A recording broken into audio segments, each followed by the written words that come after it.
They say the crown is forged from gold, but for some rulers it is forged from screams. Imagine a boy, barely old enough to understand the weight of his own name, placing that crown on his head and feeling it bleed. History remembers him as a king. Legend remembers him as a beast. But the truth is far stranger and far more terrifying.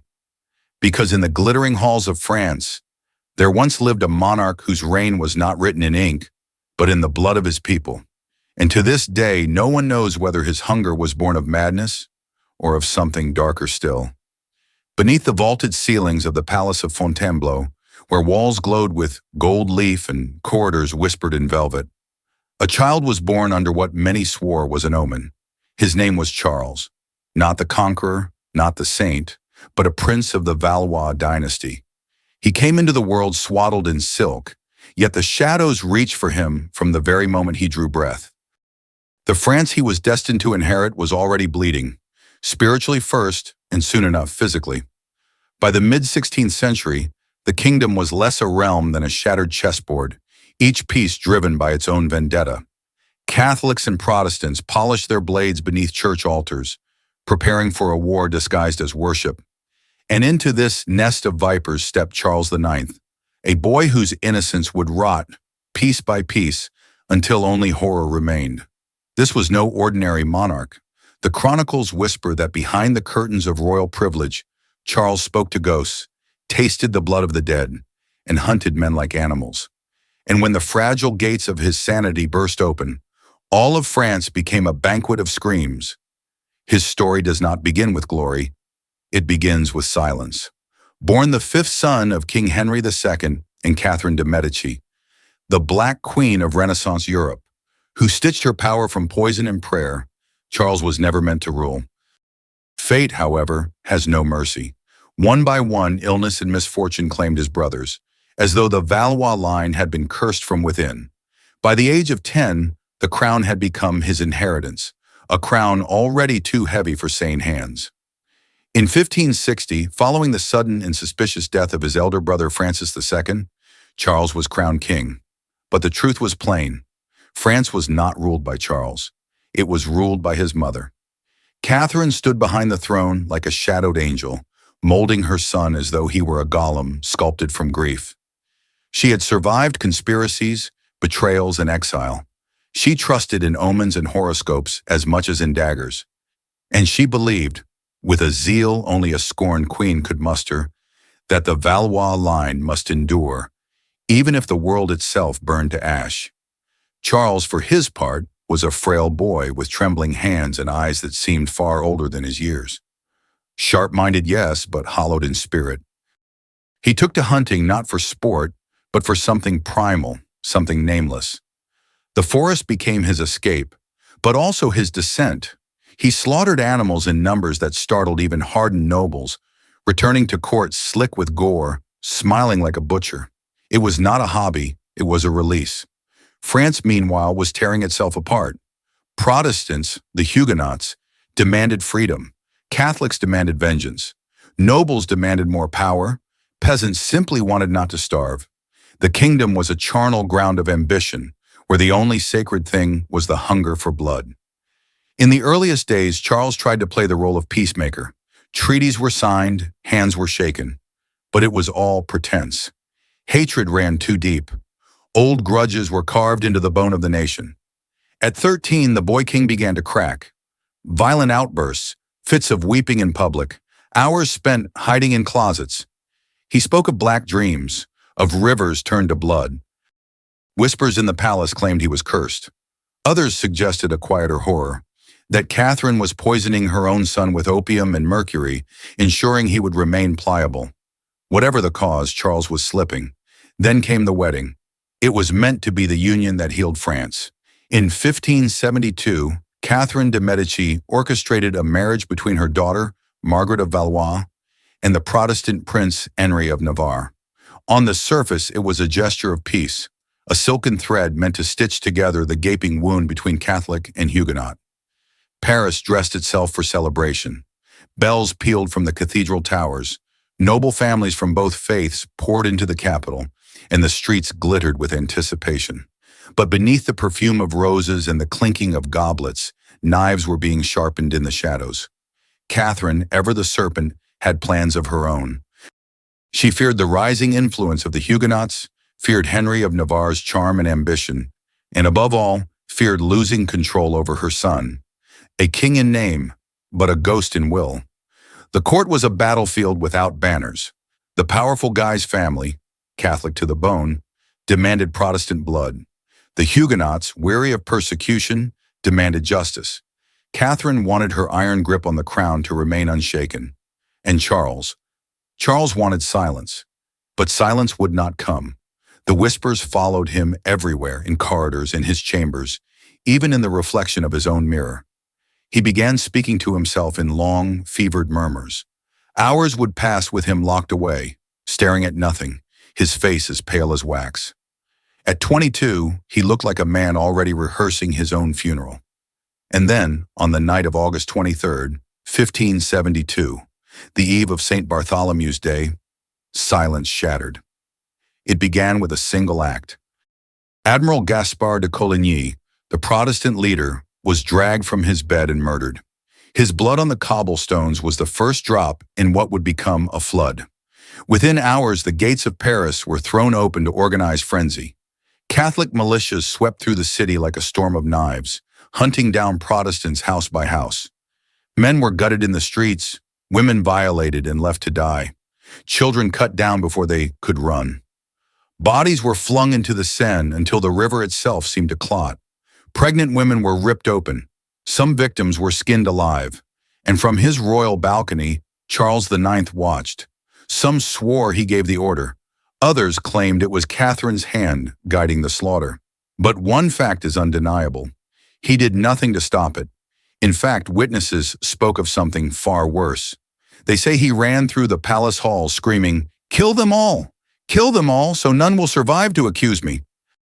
His voice, they said, was like a trumpet summoning damnation. This was no longer a king. This was a beast in velvet. It was here that the most grotesque rumors took root. Rumors so foul they outlived the man himself. They said Charles drank the blood of the slain, that he demanded the heart of a dead Huguenot child be served to him on a silver platter, that he tore at human flesh with his teeth, not from hunger, but from a fascination with the taste of death itself. No court record proves these horrors, but legends once loosed are not so easily caged. The name Cannibal Prince began to stalk him, clinging like a curse. By the time the massacre ended, tens of thousands lay dead. Paris had become a graveyard with open doors, and Charles, far from victorious, had begun his slow spiral into ruin. At night he paced his chambers, whispering the names of the dead into the dark. He refused to bathe, his clothes stiff with sweat and filth. His fingernails grew long, blackened. His letters, written in a feverish hand, spoke of voices in the walls and of a great hand pressing down upon his crown until it bled. The boy king had become something else entirely, not ruler, not even man, but a living curse wrapped in royal silk. By the year after the massacre, the palace had changed. The music and laughter that once echoed through its marble halls had been replaced by a suffocating stillness. Courtiers moved like ghosts, speaking only in whispers, their eyes darting to the throne where the young king sat, unpredictable, volatile, and increasingly detached from reality. Charles IX was no longer merely unwell. He was untethered. One moment, he would burst into fits of manic laughter, his voice sharp and empty. The next, he would crouch in a corner, trembling, muttering that his bed sheets were soaked in blood that would never wash away. There was nothing there, of course, nothing anyone else could see, but to Charles the stains always returned by morning. Physicians called it melancholia, an imbalance of humors, perhaps God's punishment, but titles meant nothing when the king's mind was crumbling. He began to waste away physically, coughing blood so violently that his pillowcases had to be replaced every hour, his once lean limbs knotting into the thin, twisted shapes of dead branches. His eyes, once bright and calculating, now stared into corners as if tracking invisible figures pacing the walls. Servants feared to enter his chambers. Too quietly, and they would be whipped for creeping. too loudly and they would be whipped for disturbing him. He trusted no one. Food was tasted by his mother before it reached his lips, for he was certain poison hid in every dish. And Catherine, the tireless Black Queen, refused to relinquish control.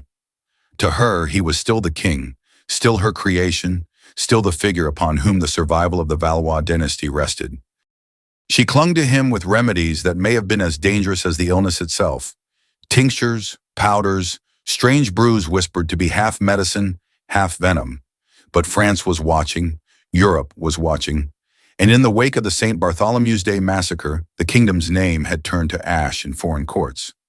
Protestant nations branded Charles a genocidal tyrant. Even some Catholic allies shuddered at the scale of the slaughter.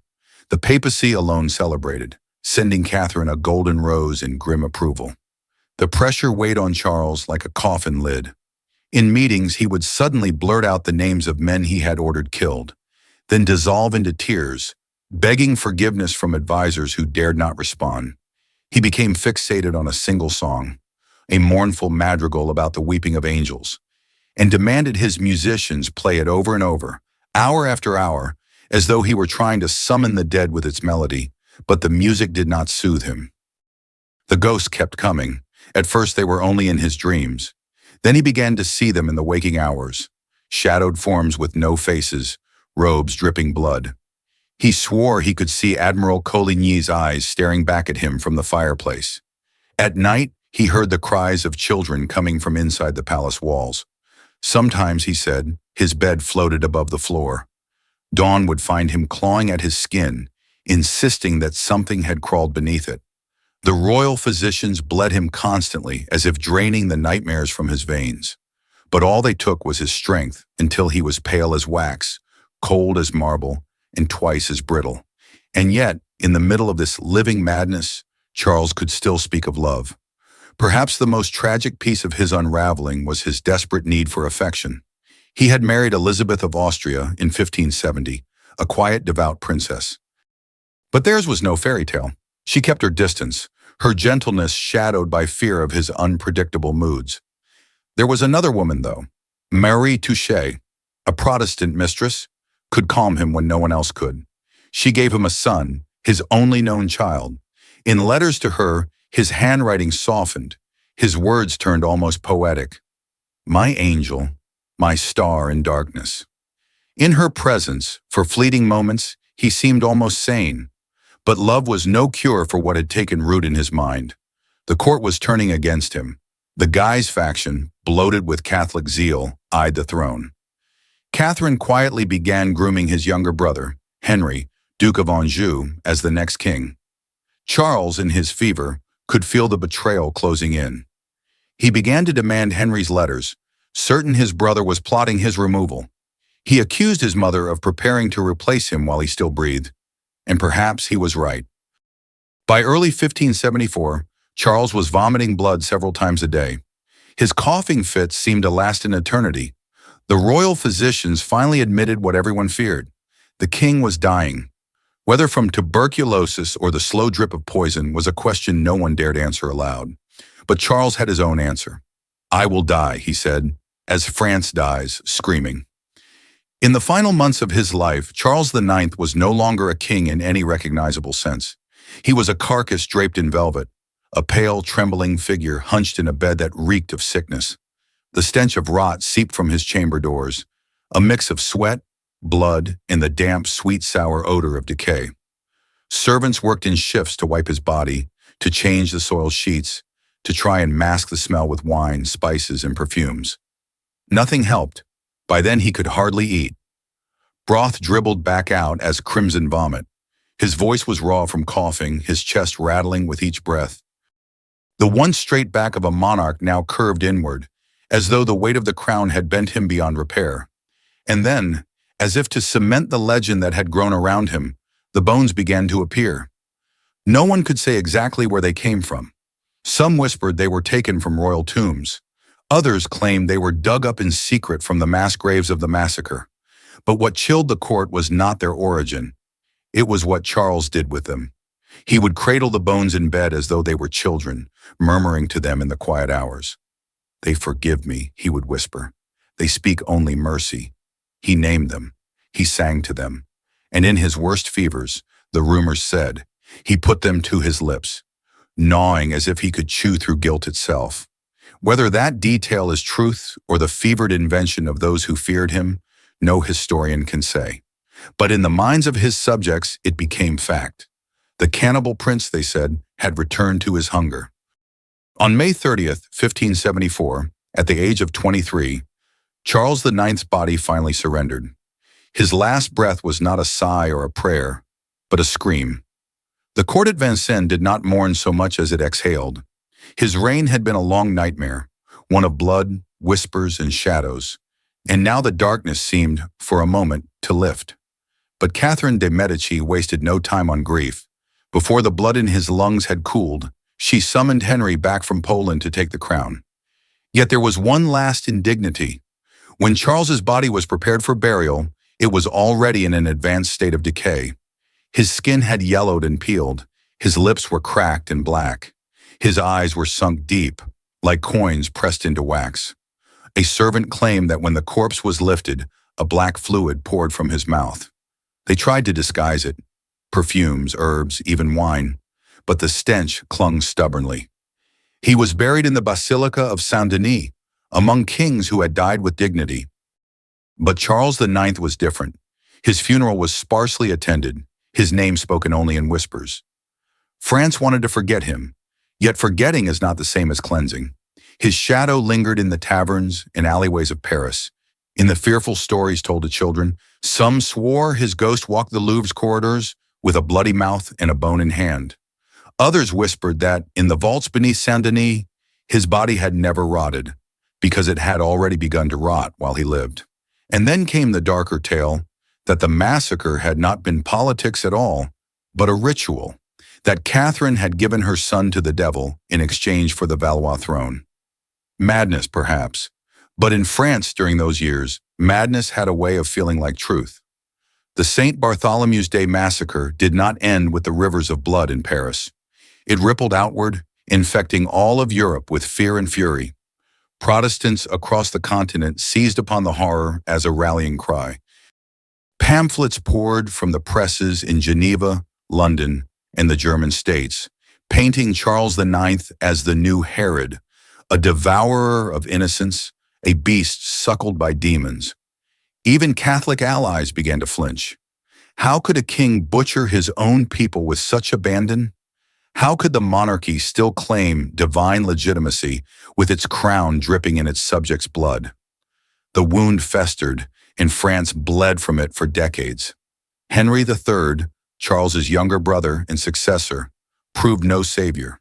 Smooth in manner, shrewd in politics, but just as haunted, his reign would be marked by assassinations, civil war, and his own violent death.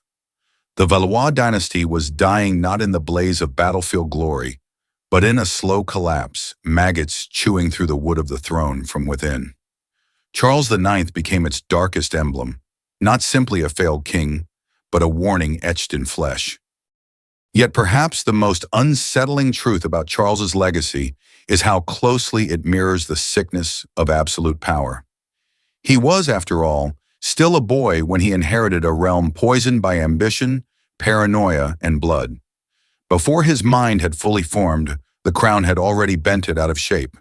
He was molded by manipulation, drugged by physicians, controlled by his mother, pulled in different directions by warring factions, and applauded for his cruelty, until that cruelty became inconvenient. Then the same court that had used him turned away, calling him insane, possessed, monstrous. But was the monster in the boy or in the machine that made him? Charles IX did not rise from obscurity. He was born into a system that could not survive without bloodletting, a monarchy that demanded violence to maintain its grip on power. His mother loved him only as long as he served her design. His nobles praised his brutality until it threatened them. His people prayed for his strength until they feared him.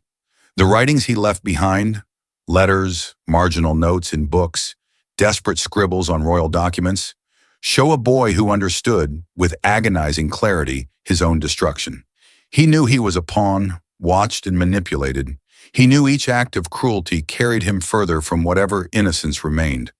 But there was no way back, no exit but death. And the crown, as always, demanded a price. So high, perhaps, that even the devil would hesitate to collect it. To speak of Charles IX without speaking of Catherine de' Medici is to tell only half the story. She was the architect of his rise and the midwife of his ruin. Born into fear, orphaned in infancy, Catherine was raised in the poisonous politics of Renaissance Italy, where daggers were more persuasive than prayers. Married into France not for love, but for alliance, she entered court as a foreigner, mocked for her looks, overshadowed by her husband's infamous mistress. But Catherine learned quickly. She waited. She survived. When Henry II died in a jousting accident, she stepped from the shadows with the patience of a spider. Her eldest son was too weak, her second, Charles, too young. She ruled in their names, speaking softly but wielding terror as her blade. She surrounded herself with astrologers, poisoners, and spies. Rumors claimed she kept vials of death hidden in hollowed books and wore rings that could kill with a handshake. Her guiding belief was simple. The Valois line must endure, whatever the cost. And Charles was both her creation and her victim. From his earliest years, she whispered warnings into his ears, that the Protestants wanted his head, that the nobles were conspiring behind every closed door, that only she could protect him. She nurtured his paranoia until he no longer saw enemies as human, only obstacles.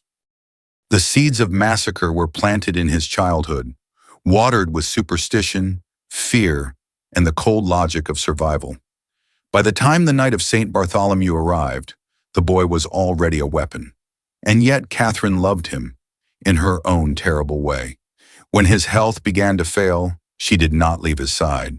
She summoned foreign physicians, pressed holy relics to his skin, whispered Italian prayers while wiping the sweat from his face.